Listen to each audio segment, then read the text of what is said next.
ஆத்ம நண்பர்கள் அனைவருக்கும் அன்பான வணக்கம். நம்முடைய ஆத்ம ஞான மையம் யூடியூப் சேனல்ல தொடர்ந்து நம்ம பல பதிவுகளை பார்த்துட்டு வரோம். இன்னைக்கு நம்ம பார்க்கக்கூடியது ஐப்பசி மாதத்துல நடைபெறக்கூடிய துலா ஸ்நானத்தினுடைய சிறப்புகள் என்ன அப்படிங்கிறத பத்தி தான் இந்த பதிவுல பார்க்க போறோம். வாங்க.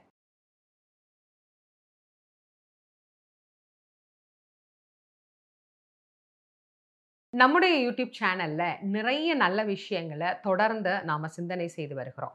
ஒவ்வொரு மாதமும் நடைபெறக்கூடிய சிறப்பு நிகழ்வுகளை பற்றியும் அந்த நிகழ்வுகளுக்கு உண்டான வரலாற்று ரீதியான சிறப்பு, அதுல நாம கலந்து கொள்வது எப்படி அப்படின்னு நிறைய விஷயங்களை நான் உங்களோட பகிர்ந்துட்டு இருக்கேன்.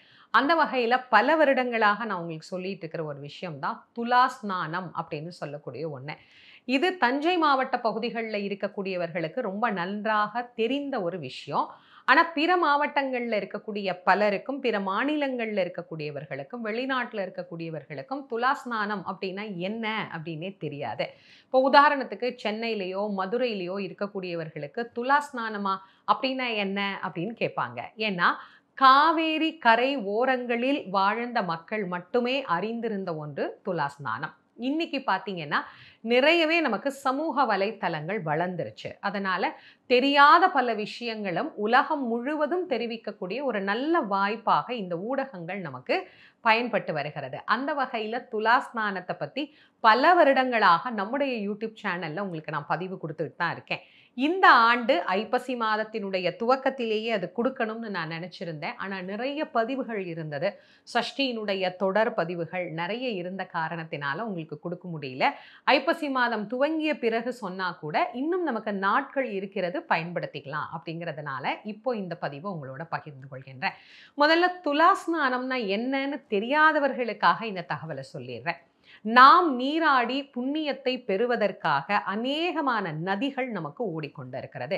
கங்கை, யமுனை, காவேரி, நர்மதா, சிந்து, வைகை, இப்படி பல புண்ணிய நதிகளை நாம எல்லாருமே கேள்விப்பட்டிருக்கிறோம். இதுல போய் நம்ம நீராடி புண்ணிய பலன்களை பெறணும் அப்படிங்கிறதுக்காக தான் அந்த காலத்துல நம்முடைய பெரியவங்க தேசம் தேசம் தோறும் சென்று அங்கங்கு இருக்கக்கூடிய நதிகளிலே நீராடி அங்கங்கே எழுந்தருளி அருள் புரியக்கூடிய தெய்வங்களை வழிபடுவதற்காக நமக்கு ஒரு அற்புதமான யாத்திரைகளை அமைத்தார்கள். தீர்த்த யாத்திரை அப்படின்னு அதற்கு பேரு. நாம போய் இறைவனைத்தான் வழிபட போறோம், ஆனா அந்த நதிகளிலும் நீராட வேண்டும் அப்படிங்கிறது ஒரு சிறப்பு. அதனால அதற்கு தீர்த்த யாத்திரை அப்படின்னே பெயர் வச்சாங்க. இப்பெல்லாம் நிறைய பேருக்கு அந்த மாதிரி தீர்த்த யாத்திரை போறதுக்கான வாய்ப்புகள் கிடைக்கிறது இல்லை. எல்லா நதிகளிலும் சென்று நீராடி புண்ணிய பலனை பெற வேண்டும் அப்படின்னு ஆசை இருந்தா கூட அதற்கான வாய்ப்பு, கால சூழ்நிலை அப்படிங்கிறது பலருக்கும் அமைவதில்லை. இதற்கெல்லாம் நமக்கு மொத்தமா சேர்த்த மாதிரி ஒரு ஜாக்பாட் அடிச்ச மாதிரி ஒரு சில நாட்கள் நமக்கு வருடங்களிலே கிடைப்பதுண்டு. அப்படி ஒரு மாதம் தான் ஐப்பசி மாதம். இந்த மாதங்களில் ஐப்பசி மாதத்தை துலா மாதம் அப்படின்னு சொல்லுவதுண்டு. நம்முடைய நாட்டை வளமாக்க ஓடிக்கொண்டிருக்கக்கூடிய நதிகள்ல மிக புண்ணியமான நதி அப்படின்னா காவேரி. காவேரியை பத்தி நாம நிறையவே பேசலாம். ஆடி 18 பதிவுகள்ல கூட நான் காவேரியை பற்றிய பதிவுகளை நிறையவே உங்களுக்கு நான் கொடுத்திருக்கிறேன். காவேரி தலை காவேரியில நமக்கு பிறந்து இந்த தமிழகத்தை வளமாக்கக்கூடிய ஒரு அற்புதமான ஜீவ நதி, புனிதமான நதி அப்படிங்கிறது எல்லோரும் அறிந்த ஒரு விஷயம். இந்த காவேரி ஆகிய புண்ணிய நதியில பல பல பல தீர்த்தங்கள், குறிப்பா கங்கை, யமுனை போன்ற புண்ணிய நதிகள் வந்து நீராடி தங்களுடைய பாவங்களை போக்கிக் கொள்ளக்கூடிய மாதம் அப்படிங்கிறது இந்த ஐப்பசி மாதம் தான். எதனால? ஏற்கனவே கங்கை, யமுனை எல்லாம் புனிதமான நதிகள் தானே. அந்த நதிகளிடத்திலே புனிதத்தன்மை நிறைந்திருக்கிறது அப்படிங்கிறதுனால தானே நாம போய் நம்முடைய பாவங்களை நீக்கணும்னு அதுல நீராடுறோம். ஆனா அந்த நதிகள் வந்து இன்னொரு நதியில நீராடணுமா அப்படின்னு கேட்டீங்கன்னா அதுக்கு காரணம் நாம நம்முடைய பாவத்தை அங்க விட்டுட்டு வந்துடுறோம். இப்ப அந்த நதிகள் தங்களுடைய பாவங்களை எங்க கொண்டு விடும்? அதற்கு நிறைய விஷயங்கள் கங்கை, யமுனை எல்லாம் செய்தான். அதுல ஒண்ணுதான் இந்த காவிரியில் வந்து நீராடுவது. இறைவன் கொடுத்த மிகப்பெரிய வரம் காவிரிக்கு இந்த ஐப்பசி மாதத்தில் உன்னிடத்தில் வந்து சங்கமித்து நீராடக்கூடிய இந்த நதிகளின் பாவங்கள் நீங்கி அவைகள் மீண்டும் புனிதத்தன்மையை பெறும் அப்படிங்கிற அந்த வரத்தின் பலனால் இன்றைக்கும் கங்கை, யமுனை, இன்னும் பல்லாயிரக்கணக்கான தீர்த்தங்கள் வந்து காவிரியிலே நீராடுகிறதாம். அதோட மட்டுமல்ல, இந்த ஐப்பசி மாதம் முழுவதும் யார் காவிரியில் நீராடுகிறார்களோ அவர்களுக்கு கங்கை, யமுனை போன்ற புண்ணிய நதிகளில் நீராடிய பலனும் ஒரு சேர வந்து கிடைக்குமா. அப்ப இந்த ஐப்பசி மாதத்துல காவிரியில் நீராடினா இவ்வளவு நதிகளில் நீராடிய புண்ணிய பலன் கிடைக்கிறது. அப்படிங்கிறதுனால தான் இதற்கு துலாஸ்நானம் என்று பெயர் வைத்து ஐப்பசி மாதம் 1ஆம் தேதி துவங்கி ஐப்பசி மாதம் முழுவதும் நமக்கு நீராடுவதற்கான வாய்ப்பை பெரியோர்கள் அமைத்து தந்தார்கள். இப்போ இந்த ஐப்பசி மாதத்துல 30 நாட்கள் நம்ம நீராட முடியல அப்படின்னா கார்த்திகை மாதம் 1ஆம் தேதி வரைக்கும் அந்த புண்ணிய பலன் நீட்டித்தும் நமக்கு தந்திருக்கிறார்கள். அதுக்கு ஒரு பேருண்டு, முடவன் முழுக்கு அப்படின்னு சொல்லுவாங்க.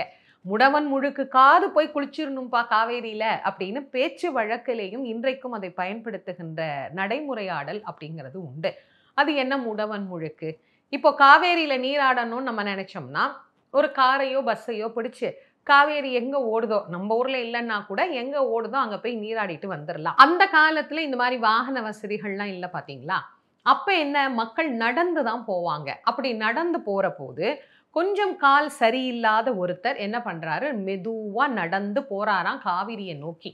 அவர் காவேரியை நோக்கி போறதுக்கு உள்ள ஐப்பசி மாதம் முடிஞ்சு போயிடுது. கார்த்திகை 1ஆம் தேதி ஆரம்பிச்சிருது. அவருக்கு ரொம்ப மனசு கஷ்டமாயிடுச்சு. இதுக்காக இவ்வளவு கஷ்டப்பட்டு நான் நடந்து வந்திருக்கிறேனே, பெருமானே இப்படி மாசம் முடிஞ்சிருச்சுன்னு எல்லாரும் சொல்றாங்களே, எனக்கு அடுத்த மாசம் பிறக்க போகுதுன்னு தெரியலையே, இல்லைன்னா நான் கொஞ்சம் விரைவா நடந்து வந்திருப்பேனே, என்னால நடக்கவும் முடியலையே, எனக்கு இப்ப இந்த புண்ணியம் கிடைக்காதா, என் பாவங்கள்லாம் போகணும் அப்படின்னு தானே நான் தேடி வந்தேன் காவிரிய அப்படின்னு அவர் புலம்புற.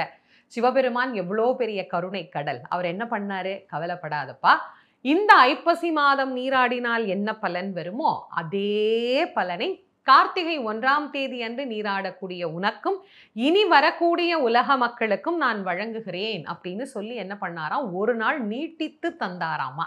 அதனாலதான் இந்த முழுக்குக்கு பேர் என்ன அப்படின்னா முடவன் முழுக்கு அப்படின்னு பேர். கால் சரியில்லாத ஒருத்தர் நடந்து வந்து நீராட முடியலையே அப்படின்னு வருத்தப்பட்டதற்காக இறைவன் நீட்டித்து தந்த நாள். நாம இதையாவது பயன்படுத்திக்கணும். எங்கெல்லாம் காவிரி இருக்கோ அங்கெல்லாம் நீங்க வாழ்றீங்க அப்படின்னா கண்டிப்பா ஒரு நாள் போய் குடும்பத்தோட நீராடி அங்க இருக்கக்கூடிய இறைவனை வழிபாடு பண்ணிட்டு வாங்க. இல்லம்மா எங்க ஊர் பக்கம் காவிரியே கிடையாது அப்படிங்கிறவங்க நீங்க திருச்சி போனாலோ ஈரோடு போனாலோ எங்கே காவிரி உங்களுக்கு சேருகிறதோ அந்த இடத்துல கொஞ்சம் ஓரமா ஒரு வண்டியை நிறுத்திட்டு இறங்கி காவேரியில குளிச்சுட்டு நாம இந்த புண்ணிய பலன்களை பெற்று வரலாம். இன்றைக்கும் திருச்சி பகுதியில் இருக்கக்கூடிய அனைத்து கோவில்களும், ஏன் ஸ்ரீரங்கத்தில் இருக்கிற பெருமாள் கூட துலாஸ்நானம் செய்கின்ற வழக்கம் அப்படிங்கிறது உண்டு. திருச்சி மட்டுமல்ல, காவேரி எந்த பக்கமெல்லாம் ஓடுதோ அந்த பகுதிகளிலெல்லாம் இருக்கக்கூடிய ஆலயங்கள்ல இருந்து தெய்வங்களே வந்து இந்த துலாஸ்நானத்தை இன்றைக்கும் எடுத்து செல்லுகிறார்கள். அப்படின்னா நாமும் இந்த துலாஸ்நானத்தை எடுத்துக்கிறதுல எவ்வளவு சிறப்பு இருக்கு அப்படின்னு தெரிஞ்சுக்கலாம். எந்த பகுதிகளிலெல்லாம் காவிரி ஓடுகிறது அப்படின்னு அநேகமா எல்லாருக்கும் தெரிஞ்சிருக்கும். தெரியாதவர்களுக்கு ஒரு சில இடங்களை நான் குறிப்பிட்டு சொல்றேன். அந்த பகுதியில நீங்க இருந்தீங்கன்னா போய் கண்டிப்பா நீங்க இந்த காவேரியில நீராடுங்க. காவேரி தலைக்காவேரியில நமக்கு பிறக்கிறது. அங்கே இருந்து நாம நீராட ஆரம்பிக்கலாம். திருச்சியில, ஸ்ரீரங்கத்துல, திருவையாறு, பூம்புகார், கும்பகோணம், மயிலாடுதுறை, திருப்பராய்த்துறை, பவானி கூடுதுறை, குணசீலம், முசிறி, இப்படி பல்வேறு திருத்தலங்கள்ல இந்த காவேரி பயணிக்கிறது. இன்னும் நான் சொல்லாத பல ஊர்கள்ல கூட காவேரி பயணம் பண்ணுகிறது. உங்களுக்கு எங்க வாய்ப்பு இருக்கோ அதை பயன்படுத்திக்கிட்டு இந்த ஐப்பசி மாதம் முழுவதும் உங்களுக்கு வாய்ப்பு இருந்ததுன்னா அதை பயன்படுத்துங்க. கார்த்திகை 1 வரைக்கும் நமக்கு நாள் இருக்கு. 16/11/2025 நமக்கு ஐப்பசி 30ஆம் தேதியும், 17/11/2025 நமக்கு கார்த்திகை 1ஆம் தேதியும் அமைந்திருக்கு. இந்த கடைசி நாள்ல கூட நீராடலாம். அதை கடைமுகம் நீராடு அப்படின்னு கூட நமக்கு சொல்லுவாங்க. அல்லது முடவன் முழுக்குன்னு சொல்லக்கூடிய கார்த்திகை 1 வரைக்கும் நமக்கு நாள் இருக்கு. நடுவில் இருக்கக்கூடிய நாட்கள்ல உங்களுக்கு எப்போ வாய்ப்பு இருக்குதோ அப்ப நீராடுங்க. நீராடுகிற போது உங்களுடைய குடும்பம் நல்லா இருக்கணும், குழந்தைங்க நல்லா இருக்கணும், நம்முடைய சந்ததிகள் நல்லா இருக்கணும்னு பிரார்த்தனை பண்ணிக்கோங்க. முடிஞ்சா நம்முடைய முன்னோர்களுக்கு அந்த காவேரி கரையிலேயே தர்ப்பணமும் கொடுக்கலாம். குடுத்துட்டு ஒரு 2 பேருக்கு நான் எப்போதும் சொல்ற மாதிரி அன்னதானம் பண்ணுங்க. ரொம்ப ரொம்ப விசேஷமானது. எந்த காவேரியில நீங்க நீராடுறீங்களோ, அங்க ஏதாவது ஒரு திருத்தலம் இருக்கும். ஒண்ணு பெருமாள் கோயில் இருக்கும், ஒண்ணு சிவன் கோயில் இருக்கும். அங்க போய் அங்க இருக்கக்கூடிய இறைவனையும் நீங்க வழிபட்டு வந்தீங்க அப்படின்னா, நம்முடைய பாவங்கள் அனைத்தும் நீங்கி நிறைய புண்ணியங்கள் நமக்கு கண்டிப்பாக வந்து சேரும். சூரிய பகவான் துலா ராசியில சஞ்சரிக்கக்கூடிய மாதமாகிய ஐப்பசி மாதத்துல வரக்கூடிய துலா ஸ்நானத்தினுடைய சிறப்புகளை தான் இந்த பதிவுல நான் உங்களுக்கு கொடுத்திருக்கேன். நீங்க இத தெரிஞ்சு நலனடைந்த மாதிரி உங்களை சார்ந்த நண்பர்கள், உற்றார் உறவினர்களுக்கும் இத தெரியப்படுத்துங்க. நாங்க காவேரி பக்கம் இல்லைங்க, எங்களுக்கு தெரிஞ்சவங்க காவேரி பக்கம் இருக்கிறாங்க, அவங்களுக்காவது இந்த தகவலை நாங்க சொல்லலாம்னு நினைக்கிறவங்களும் இந்த பதிவை கண்டிப்பாக பகிர்ந்து கொள்ளுங்க. நம்முடைய ஆத்மஞான மையம் யூடியூப் சேனலை இதுவரைக்கும் நீங்க சப்ஸ்கிரைப் பண்ணாமலேயே பார்க்குறீங்கன்னா கண்டிப்பா சப்ஸ்கிரைப் பண்ணிக்கோங்க. பதிவுகள் போட்ட உடனேயே உங்களுக்கு வந்து சேரும். மீண்டும் மற்றுமொரு சிறப்பான பதிவில் உங்கள் அனைவரையும் சந்திக்கும் வரை உங்கள் அனைவருக்கும் நன்றியும் வணக்கமும் கூறி விடைபெறுவது திருமுருக வள்ளல் வாரியார் சுவாமிகளின் மாணவி தேசமங்கேற்கரசி. நன்றி, வணக்கம்.